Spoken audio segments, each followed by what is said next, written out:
Hey guys, what's up? It's Alex here. Welcome back to a brand new video. Today we're going to be looking at another bad season in Formula 1 for a particular team.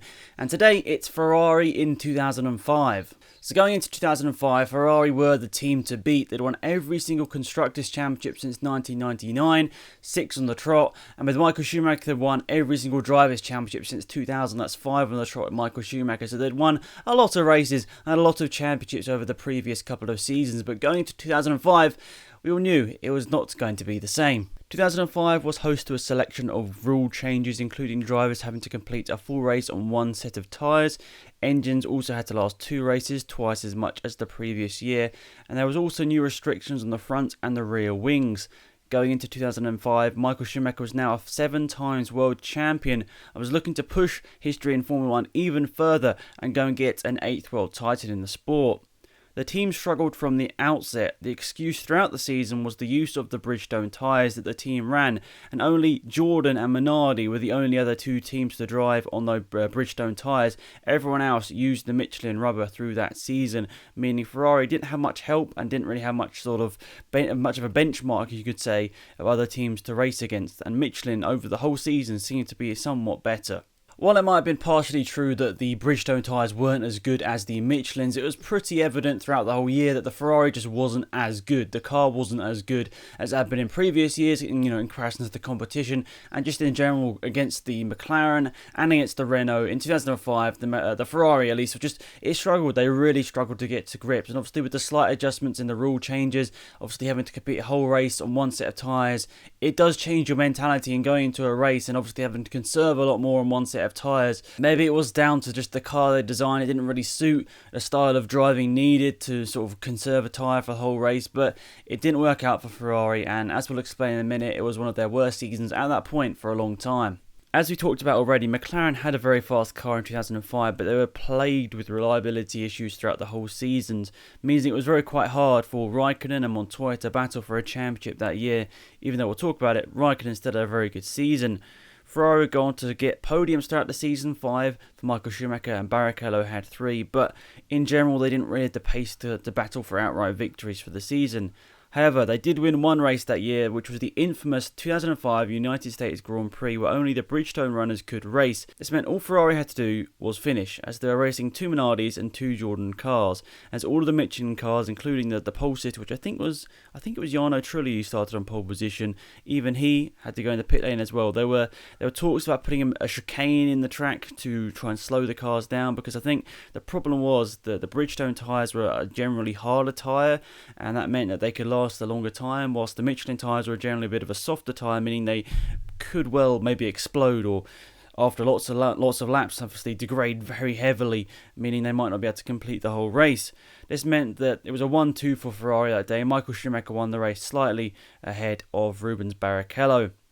However, I think everyone knows in the team that 2005 United States Grand Prix was gifted to Ferrari. They're battling against 4 cars, which I don't think up until that point in the season had scored a single point. And yes, Ferrari weren't great, but yes, they were still generally inside the points with that 2005 car. So they only had to beat very, very back-end cars. It's sort of like a Mercedes having to, maybe not Mercedes, let's say a Red Bull only having to beat like Toro Rossos and all that sort of stuff. Back-end cars, they were going to inevitably beat them as long as they finished at the race. And unfortunately, that sort of damaged the reputation of sort of F1 in America. Not many people appreciated that, and yeah, it took a bit of time for the sport in America to pick up once again. I think nowadays it's definitely growing, but still had a big hit on the sport back in 2005. Only 6 cars finishing that race. Schumacher would go on to finish 3rd place in the championship with 62 points, finishing behind Fernando Alonso and Kimi Raikkonen in the unreliable McLaren car. Barrichello finished 8th place in the championship behind both Toyota cars, which prompted his dispatch from the team to BAR Honda for the next season. He was replaced by fellow Brazilian Felipe Massa for the 2006 season. If we look back at the season, Ferrari's best race when all the cars were running was the San Marino Grand Prix, where Schumacher put huge pressure on Alonso throughout the whole of that race. Even though Schumacher started P13 in that race, he had a bad qualifying, but he came through the field and finished 2nd right behind the eventual champion Fernando Alonso. But just type it into YouTube, that is an epic battle, and even though Fernando Alonso probably had the better car that day. We just saw the raw talent of Michael Schumacher come out on that day, and he was just putting so much pressure on Fernando Alonso. And I think, personally, knowing the car that Michael Schumacher was in that year, that was a really, really big effort from Michael Schumacher, and he did one of the best drives he's probably ever done in that race to keep up with that Renault, which was inevitably quicker.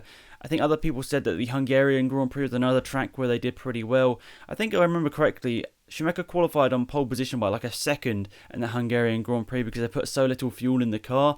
Of course, that meant in the race it was a bit of a mission, but they qualified on pole position for that Hungarian Grand Prix. And I think the idea was that it was a very hard track to overtake at, so if they played their strategy right, they might be able to get something out of it, but it wasn't the case. So, of course, Ferrari were very disappointed throughout that 2005 season. They never found their feet in the season. They could never really battle for an outright victory on genuine pace. Of course, you had those few races where they tried something different. Hungary, trying to put no fuel in the car in qualifying to get a good position. Yes, it worked, but in the race, of course, they had longer pit stops because of that. Also, the Imola Grand Prix, the San Marino Grand Prix, I think that was down to just Michael Schumacher being an absolute legend and just being incredibly quick. I think obviously Barrichello wasn't battling for the victory, and Barrichello wasn't a bad driver. I mean, I think at the end of the day, a lot of people will say he wasn't a very good driver, but you're comparing him to one of the greatest, if not the greatest driver in Formula 1 ever. So at the same time, it's kind of hard to rate Barrichello in that. But I think, just in general, Ferrari weren't good enough in the 2005 season. They sort of came back in 2006 and sort of pushed for a championship a little bit more, but it wasn't really what they'd had from 2004 backwards to like 1999, 2000, where they were definitely battling for championships. As I said, Ferrari had gone to battle for the championship in 2006, but they did not win it once again. That went to Alonso once again.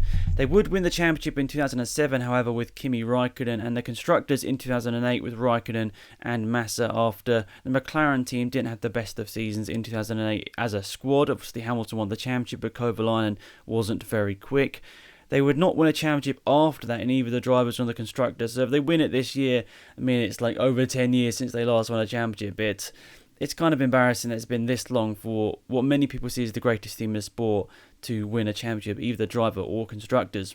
So I remember watching this season in Formula 1, and of course I had watched Formula 1 before it, and I obviously had seen the Michael Schumacher dominance, and it was weird because I felt like going into a lot of races before this season, you just expected Michael Schumacher to win the race because that's just the way it was. He won so many races. Was it 91 race victories? Even though Hamilton may be closing in on that, who knows, it probably won't happen. We probably won't see Lewis Hamilton overtake that. But Michael Schumacher was, as I said, one of the greatest drivers ever. And to see him in a car that wasn't so great sort of made me, I guess, respect him a little bit more because it sort of still showed how good he could be.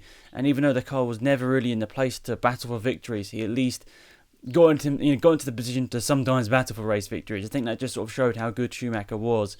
And I think this was obviously a big gap between him and his teammate as well. Like, was it 30 points? Like, nearly double the points of Barrichello's. I mean, yes, it might have happened in the years prior, but a lot of the times that was manoeuvred. And in 2005, obviously, there was no need to manoeuvre victories for Schumacher because it was pretty likely he wasn't going to be winning the championship. So we all know it wasn't a great season for Ferrari in 2005. But there we are then, guys. Thanks for watching the video. Hopefully you did enjoy it. Of course, leave your suggestions for other video in this series, or other video ideas for this series, I should say. Other seasons, other teams in certain seasons. Let me know in the comment section down below. I don't want to just keep doing McLaren and Ferrari because I feel like you can pick on them quite easily. Maybe we could go with someone else. I'm not too sure. I mean, it's just easy because they're big teams that have obviously had their down moments. Obviously, McLaren Honda in one of the McLaren Renault in one of those right now hasn't really changed much, has it? Changing to that Renault power unit. Strange that. So anyway, thanks for watching, guys. Have a great day, and I'll see you guys all around soon. Goodbye.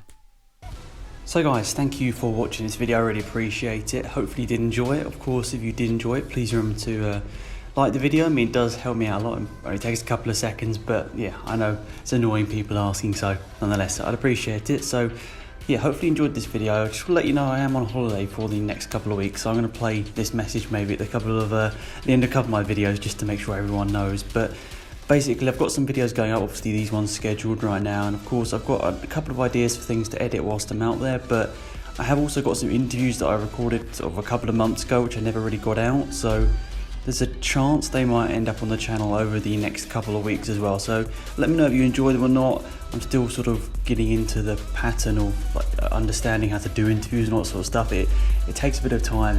It's especially for me, someone that's quite shy. It takes a bit of time to get used to it, and you know, understanding the protocol in a way. So yeah, hopefully you enjoyed it, guys. Thanks for watching, and yeah, see you guys around soon. Goodbye.